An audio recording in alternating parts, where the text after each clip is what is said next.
Have you ever been wrong about anything? Of course, we all have.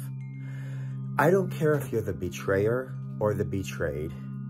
When you are trying to work out whether to heal alone, separately, or together, you have to really remember, I may be wrong about something. There may be another perspective. There may be another side. There may be another story.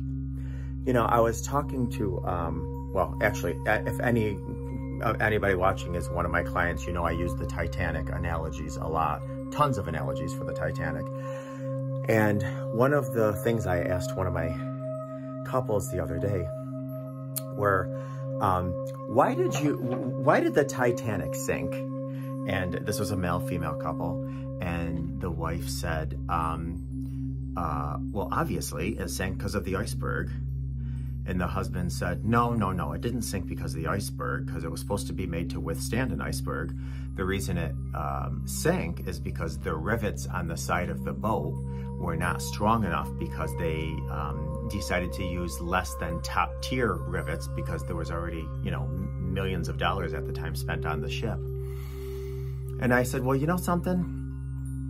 I believe something completely different.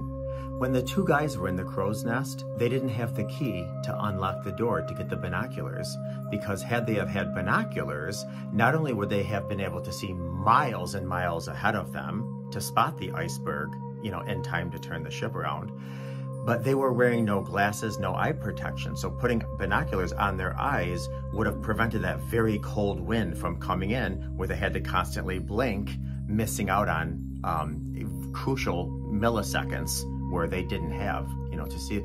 So in my opinion, a key, not having a simple little key, is what sunk the Titanic. Because if they had that key, they would have had binoculars. If they had binoculars, they would have seen the iceberg far in advance. They would have been the point of this whole thing is, when you are, I don't care if you're the betrayed or the betrayer, when you're talking to your partner, your spouse, your significant other, whether you're reconciling, healing together, or apart, know that you could be wrong about the story you're telling yourself. Know that you could be wrong.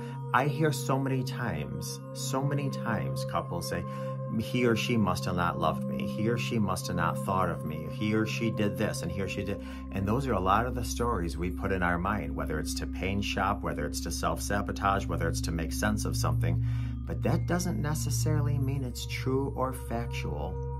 It's just your perspective. Keep that in mind while you're healing, because you've already been given pain. Don't give yourself suffering.